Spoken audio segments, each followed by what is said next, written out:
and then worry about how it's going to be built afterwards. That's right. That's my job. Which is your job. Cheers.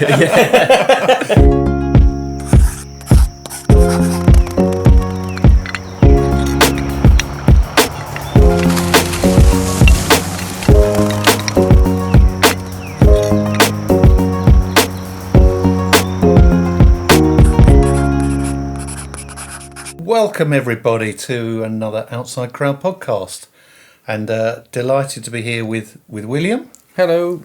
With Ryan. Yo. And delighted to have a guest. And today we've got Cameron Trend from Cameron Trend Design. So welcome, Cameron. Hello. Thank you for having me. Pleasure. Great to have you here. Thank you for your time. And I suppose the first thing is we're talking to you. So we'll get into the questions to start with. How did you start? What do you do? And how long you been going? All that sort of stuff. Bit of background about your company. Good question. So I landscape designer. So we design projects in all shapes and sizes, small urban courtyards, and then much larger country estates. But I first started out. Initially I was sort of finished my GCSEs. Wasn't sure what to do. In my summer holidays, I started a small gardening round and absolutely loved it. So then went and studied at Hadlow College to do a level 3 diploma in horticulture and continued to grow the business into quite an established garden maintenance business. And I've always been a bit creative, so I had that vision of becoming a designer of some sort, wasn't sure what, and then I spotted there was some garden design courses in London.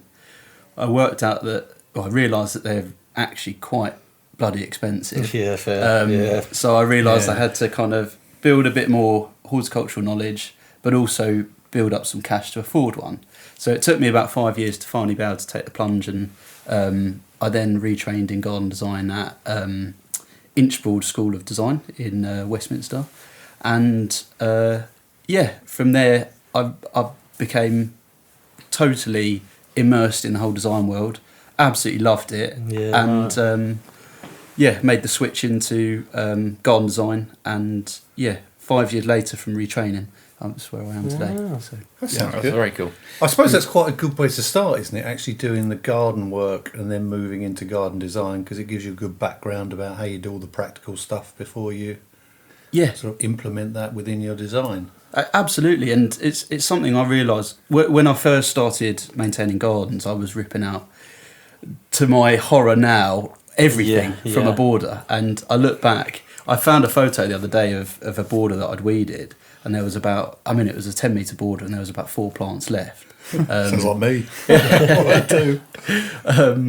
But it's amazing, because I then started to slowly learn what was to stay, what's a weed, what's not. But then there's more to it. It's more about what looks good and what combines well. And you can't understand that without knowing, firstly, what the plant is, where it grows, how it survives in a normal place, in its natural place, And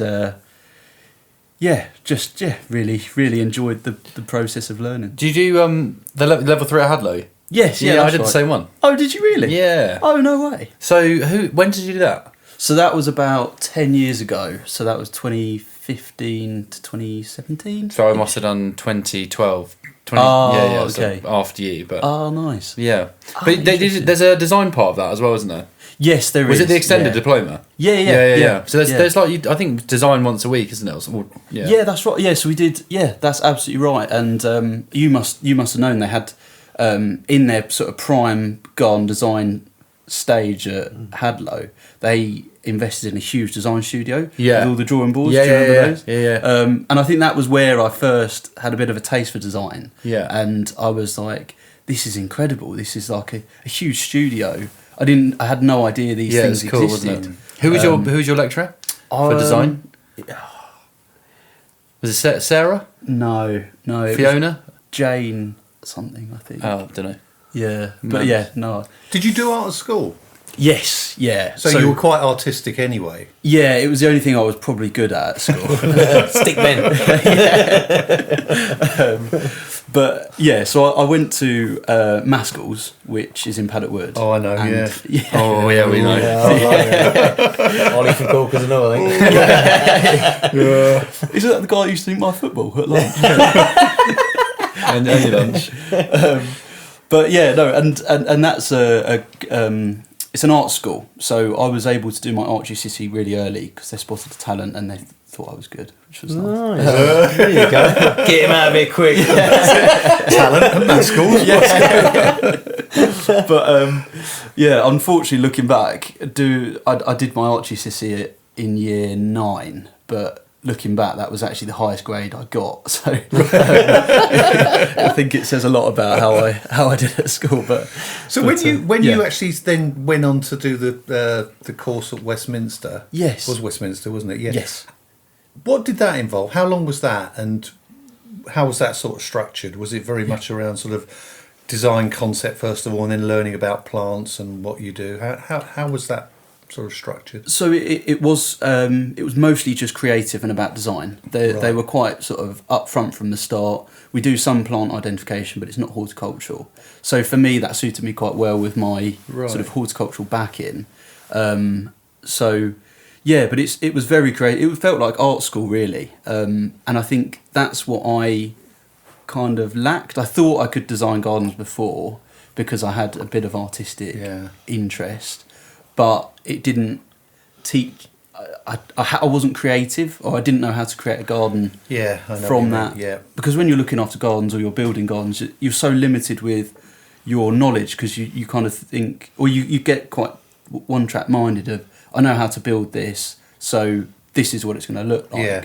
Whereas I think from garden design is about sort of refraining from that, kind of looking through blurry eyes and then coming to an expert contractor and saying, look, this is a really elaborate design, help me make it happen. Yeah. So I think, I could always imagine builders come more from what can we build, Yeah. and you come more from a perspective about what will, let your imagination go Yeah. wild. What can we put in this space? Yeah. And then worry about how it's going to be built afterwards. that's right. That's yeah. my which job. is your job. Cheers.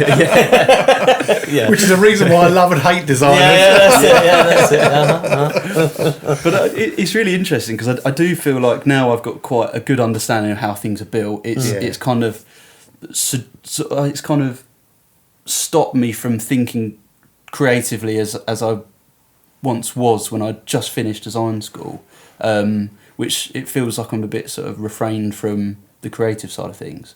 But yeah, so yeah. Yeah, no, I understand. So when you finished the course, I suppose imagine were you still working as well, doing the business as well as doing a design course? That's right. Yeah. Right. So it was just it was 2 days a week, so it was part time. But so I was working 3 or 4 days a week gardening. There was a couple of people working for me, and it was a really stressful time because I'd spent all this money on a course. I had sort of people working for me, and then also there was that time thing. I couldn't keep on top of it. I know what you mean. But how did you then make the transition from actually like just doing garden maintenance and then to telling people that, hang on, now it's more of a design consultancy? Yeah, and that's such a I don't really know, but it was a tricky one because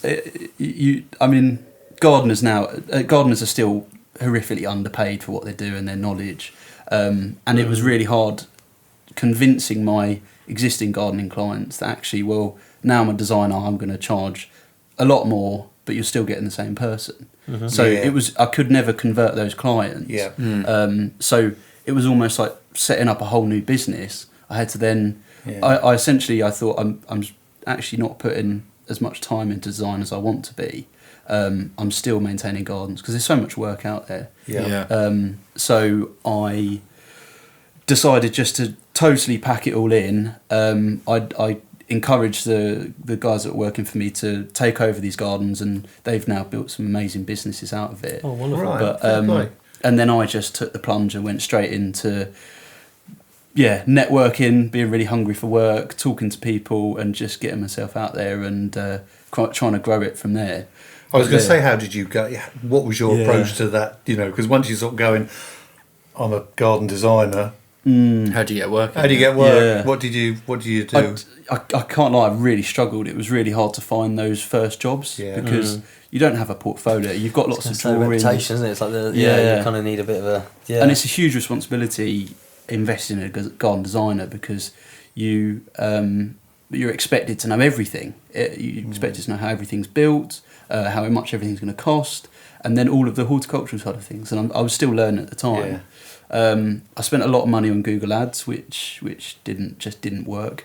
I don't think I even got one client out of it. Really? But thankfully, what was quite good was I still kept one garden that I still look after now once a fortnight. But I convinced the client to let me design it. Nice. It was more kind of not paper, just me on site, just kind of spraying out, cutting borders, and that was one of the most exciting moments of my career, especially looking back, because I was using the tools that I'd learned at college, sort of cutting out these borders, seeing everything come to life, and I just can't give it up now. It's a project that I really like. Cute, bro. I love That's that. a really nice client. I love that. But that's a nice way of getting work in a way, isn't it? Because Yes. if you still can get some money from the garden maintenance, but then you can say, well, like, hang on, I can improve on this. Yeah. You give me free rein, I'll do this for nothing essentially, but produce a decent design for you. Yeah. That seems like a win-win scenario for both parties. Yeah, absolutely. And I put in lots of meadows, and it was mostly all planting just for cost, because planting's a lot cheaper than landscaping. But it meant that I got a really nice portfolio come up very quickly. So I invested in a photographer, got some really good photos, and then just milked those photos. But I still get people look back on that project on my website, and that's the first one that they pull out, which is really nice, interesting. lovely feeling as well. Yeah, no, it's a great really feeling. nice. Good on you. So how did it go when you first sort of started then? What were the sort of main challenges you had apart from getting work? If you had a job, did you have an approach to how you carry out design on projects? Yeah, so we were quite fortunate. The design school, though it was creative, they also had a whole unit on business as well, which was really good at helping market yourself, but also understanding processes of all sorts. So there was sort of the design process, which is a huge thing in itself. And as long as you stick to that process, momentum keeps going. So yeah, that was really helpful. But again, it's all figuring out yourself and working out what works, and I still don't know if I'm doing the right thing in terms of processes, but it's becoming a little bit more seamless now, which is really nice. How do you win work now then? Does it come to you, or do you still got like doing lots of outreach stuff? Or It's a great question, but I struggled. So I really struggled in the initial years, but I got a few projects. So that was about 5 years ago. And now the projects that I designed about 4 or 5 years ago have been built, and the planting has had time to really establish. So now clients are bringing their friends over, sitting in the garden, having their dinner parties and things like that. And that becomes a really good source of... word of mouth, Yeah, that's right. Repeat customers, that sort of thing. Wow. And as you do you do like hard landscaping, and then you do like, as in like the design for it, and then you do like the soft landscaping, like planting schemes and stuff like that as well? Yeah, absolutely. Yeah, so cool. it's the full package, start to finish. But I appreciate now that actually my planting design is maybe becoming a bit more repetitive and a bit more restrictive, and I'm learning that actually it'd be really good to possibly speak to... I know you've had Sally Ann on the podcast. Sally. But she's a great example of someone who is an expert in planting design and could probably teach me a hell of a lot, but also employing someone like her to really elevate the design. So I know that I'm really good at sort of spatial design, but maybe lack that creativity in terms of combining the plants So working with someone like herself or another planting designer is just a really... Sally's great, isn't she? Yeah, I love Sally's ideas. yeah, It's great. she's No, we lovely. work really well together. It's funny. I mean, that's something I never really appreciated before, because you say there is like the spatial design part of it, and then once you've got that, you've still then got to actually have the planting Yeah, design yeah. to actually make those spaces really work, isn't it? And it's Well, it's the vision as well, because planting, I mean, when I used to do gardening, because I did a lot of maintenance gardening, well, that's kind of how I nice. started. Yeah. And it was like, sometimes we were working in a garden that was like 5 years old, and you Yes. could kind of tell that someone hadn't really thought about it. Yeah. And then you're ripping lots of things out because everything had just become... Yeah. They had, it was like it wasn't planted...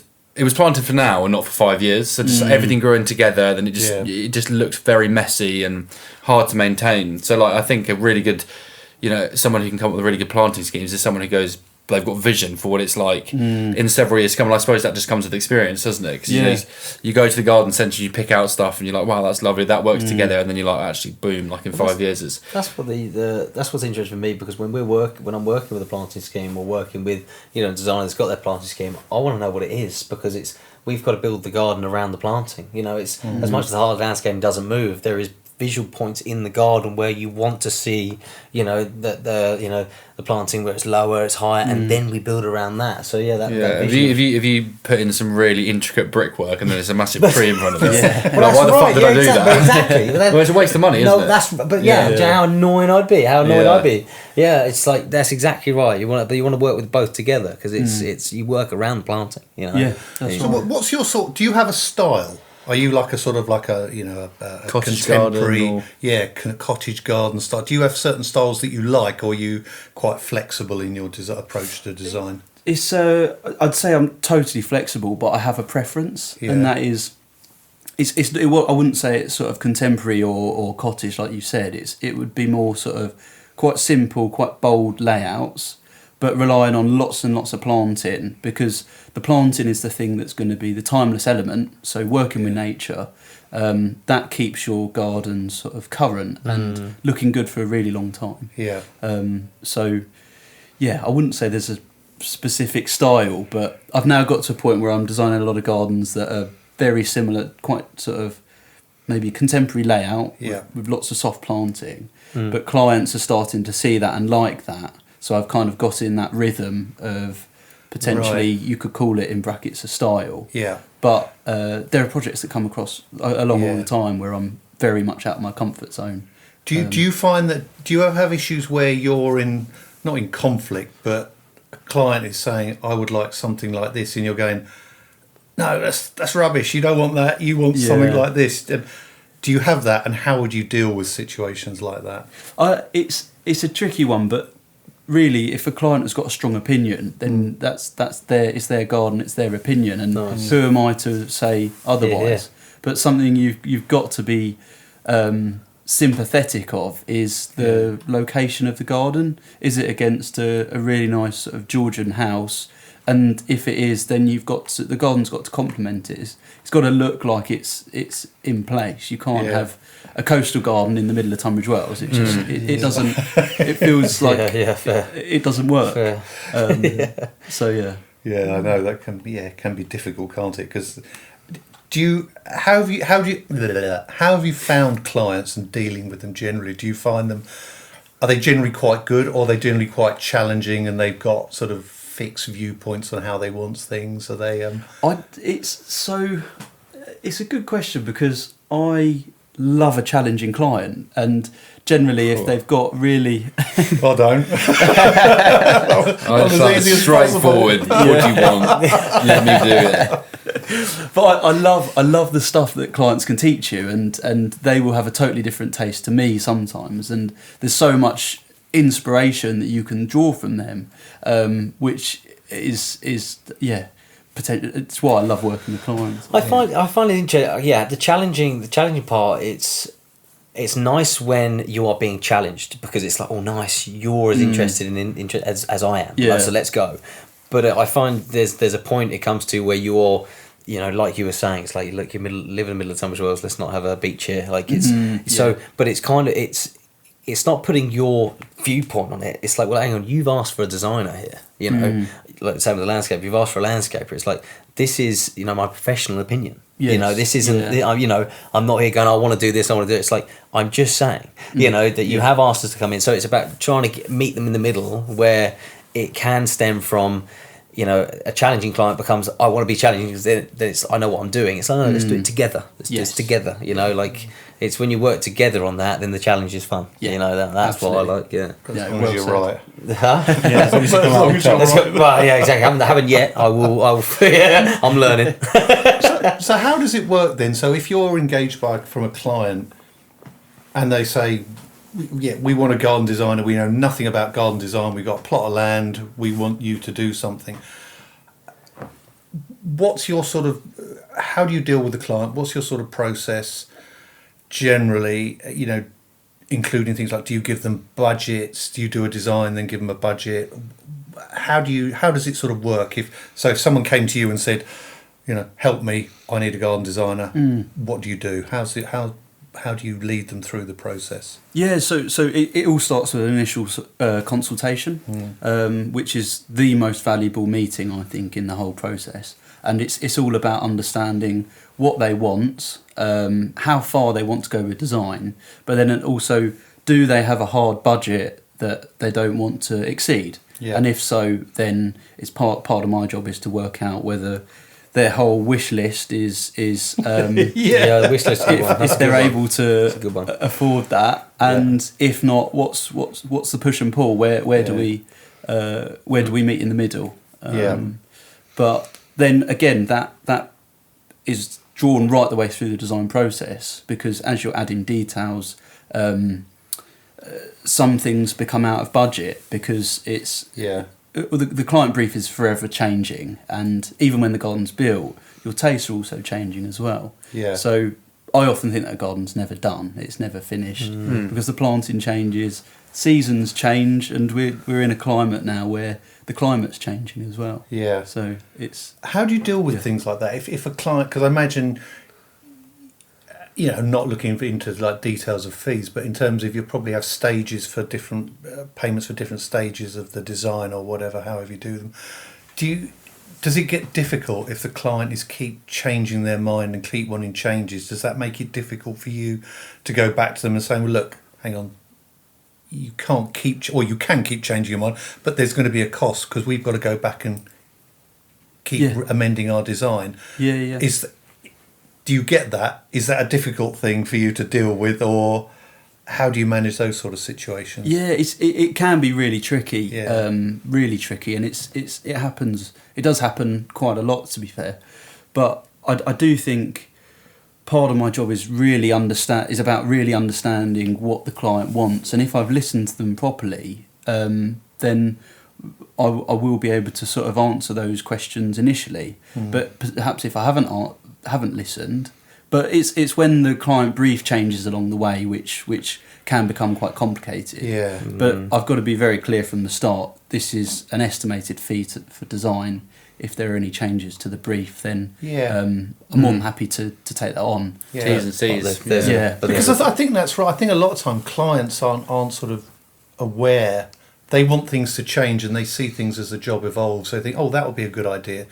But they don't realise the implication on either the landscaper or the designer, because the designer's then got to go, right, I've got to go and redraw that. I've got to redo it. I've got to get it set out different levels, get more design detailing. And there is a cost implication for it. And sometimes it is hard to go back to them and say, look, you wanted this bit, but it's going to cost you more money. So I have a lot of sympathy with you guys for that, because it can it's tough. It is tough, and I think it is, you know, being clear from the beginning, like you said, even it is quite to keep bringing it up the whole time. It's one of those things, but you've got to be. I think in recent years, it's like you've just got to be straight on the bat. It's like, this is going to cost. I think, you know, breaking down a project that we've done in the past, we broke down a project.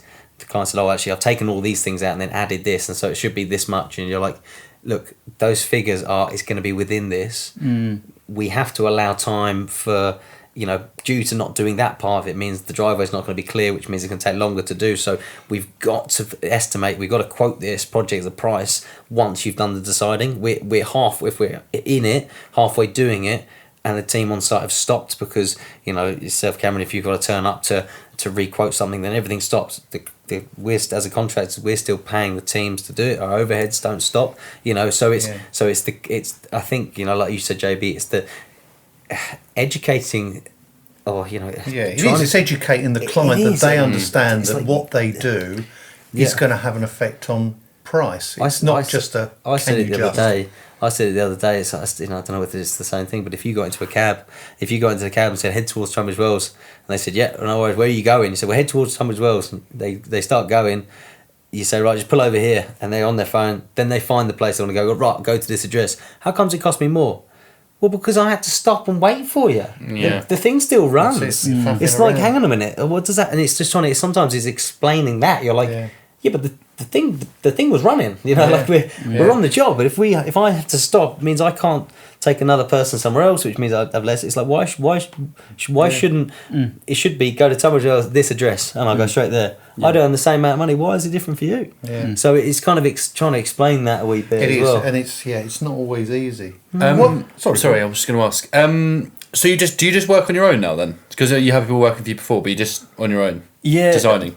Just myself, but I do. I rely more so this year on freelancers now to help support me because I'm struggling to keep up at the moment. Sure. Nice, that's a good thing to do. It's taking me by surprise, but found some really good people to help out. Cool. And so like going forward, like what's the plan for the business? Yeah, good question. It's what I always I make it to Friday. I'm still quite young. I'd love to build a big studio, but just not just for the sake of it. I think just to have people more experienced than me, but also creatives and other people that can help inspire me as well to sort of elevate the final product, which is a great goal. Have you ever thought? I mean, on that point, because that's a quite interesting one. When I set up my own company, it was we were relatively young and really looking back, quite inexperienced, and we learned as we went along. And there would have been a lot more benefit if I'd stayed with a more experienced company for longer. Do you ever feel that you've either started too early, or you would benefit going to work for a larger consultancy for a few years, or are you just happy with how you're doing it at the moment? Yeah, bit of everything. All of the above. I do have big regrets that I didn't, especially when I had no design work initially when I first started out. I thought it would all fall on my lap naively, as you do. Yeah. But already bought the third car. Yeah. But I really wish in that period I'd gone and worked for a big design studio and just understood how they operate.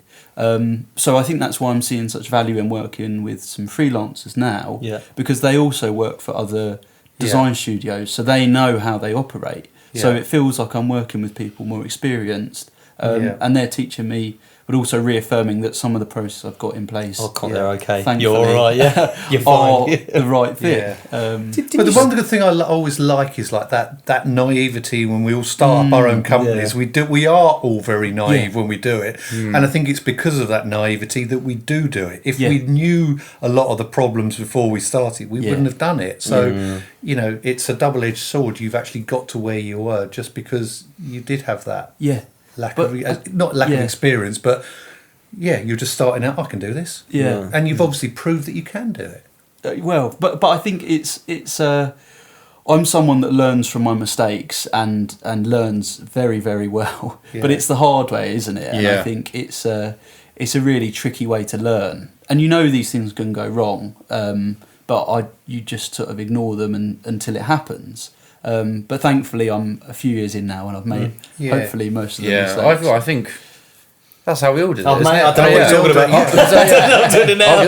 I didn't even work for a tree surgery company before I started my business. Oh, really? I did my courses and then just started my own company. Like I was doing gardening at the time, and then just like morphed into street work. But like the amount of shit I did, like it's the only way you can learn, But then you're learning about business, and you're also learning about the work itself at the same time.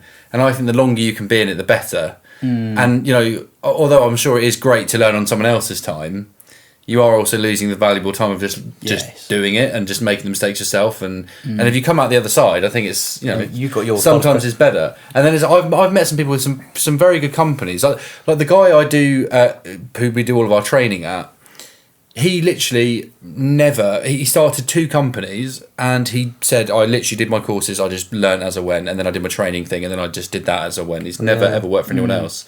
And I was like, well, if you've got to this size, he's got a good company. And I was like, yeah, fair play. So it made me feel better anyway. Yeah. Well, I probably the other day myself when you were talking and you mentioned that where you are and where you work, there's a few people that inspire you around you as well where you're working, and I really like that because I left that conversation and I think about myself and JB, and you said that we have conversations where I think, God, it's been tight, it's been hard, and Bill goes, God, this is just how I think. It's not just me, and it really helps. It does help. So it was nice when you said it, and when I've got these creative people around me, it really helps me. I thought, man, that's what for me. This is what this is about. This is.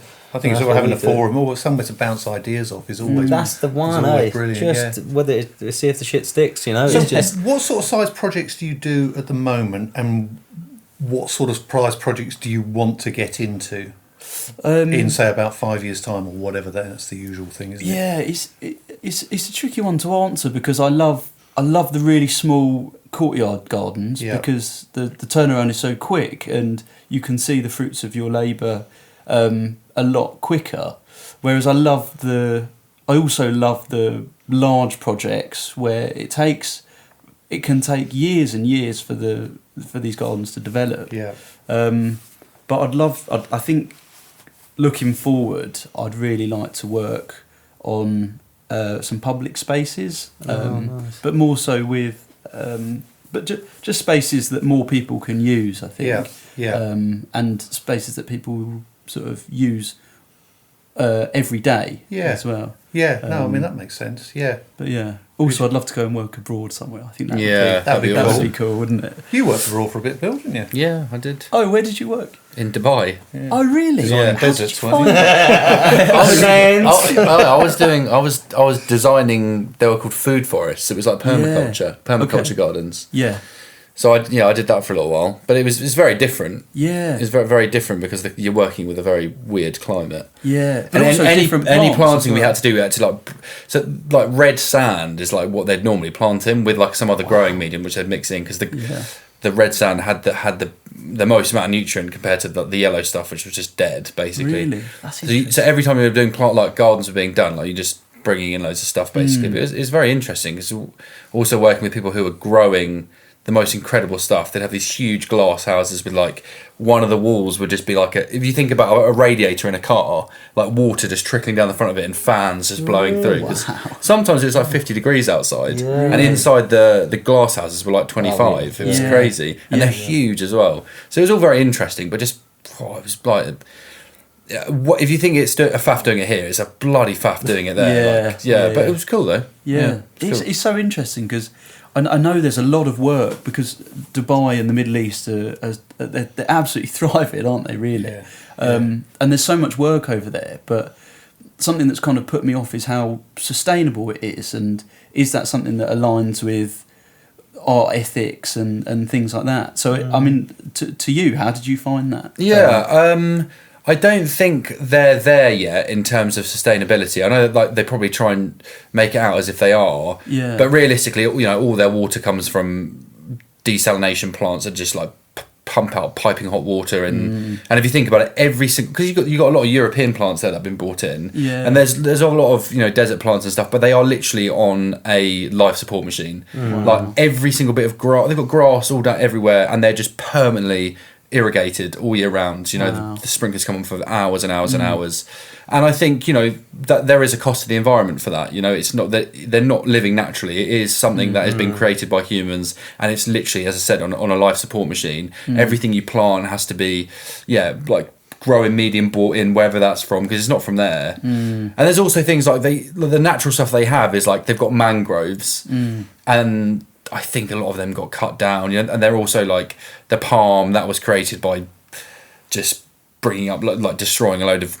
not coral, I don't know what it was, but just like natural habitat. So it looks very cool, but I think there's a lot of people who are concerned about the environment there, but it's difficult to. I think it's when you're trying to work in that environment, I think it's probably difficult to have those kind of ethics. I don't know, because it's been created out of nothing. But it's same as here though. You know, we use a lot of concrete and rip up a lot of peat bogs and stuff like that. And but I don't know. Yeah. I suppose we're moving on in terms of time. Just a couple of quick things. I ask you highlights of what you've done so far. Have you all gone well? What highlights? Won any awards? Stuff like that? It's funny you ask. So last autumn I won Pro Landscapers 30 under 30. Cheers. Was that enough to retire on? Sadly not yet. That's good though, good publicity. But yeah, it was really nice. And recognition. That's right, yeah. And Pro Landscaper, I don't know if you know, it's a magazine, and they reached out a few times since then to sort of do features. Excellent. I'm very dyslexic, so they were very kind to me. But they, helped me write articles and sort of publish things, which was really nice. And ambitions going forward? Would you fancy doing something like a Chelsea garden? Is that? I always think that's a land garden designer's wet dream. Yeah. I don't know if it is or not. I don't know. I just naively think that. Is that one of the highlights? Is that something that you would... Yeah, it's one of the reasons I first got into design with that ambition. But I'm learning more about it, and I'm realising how tricky it is. But it's definitely something that I've got my eye on and would love to sort of be involved in. Excellent. And it'd be good. It would just be great to work with some of the elite contractors creating the best work that I possibly ever will. Yeah. Well, you got two here. You got Ryan and sorry, you said elite, didn't you? Very bloody good stuff, JB. You got an elite quantity surveyor. No, I tell you that's really interesting. And I suppose the final thing is there anything we missed that you want to mention about the company? No. Where do people get hold of you? Where do they contact you? All that sort of stuff. Website. Yeah, it's best to look up my website or Instagram. My Instagram is Cameron Trend Design, and my website is Cameron Trend Design. Fantastic. .co.uk. Yeah. Wonderful. Excellent. No, that's brilliant. That's really interesting. It's great to, hear about a young, successful designer. I think that's brilliant. Inspirational especially to other people who may be thinking of getting into the industry. And I know just from talking with people around when I've been to Corkers and that, you got a good reputation. You did one of the show gardens there, didn't you, as well? That's right, yeah. So, it's brilliant. So thank you very much indeed for coming on. Yeah, thanks. That was very interesting. Yeah, wish you all the success for the future. And hopefully we'll have you back in a few years as well, if we're still going. But the elites. The other thing is to thank everybody for listening in on the podcast. We really appreciate it. If anyone can, comments, put them on there. And if anyone wants to come on, just let us know. And apart from that, it's thank you from Cameron. Thank you very much. Great stuff. Nice to have you. Thanks for Bill. Thanks, guys. Ryan. See you next time. Great stuff. And we'll see you next time for another Outside Crowd podcast.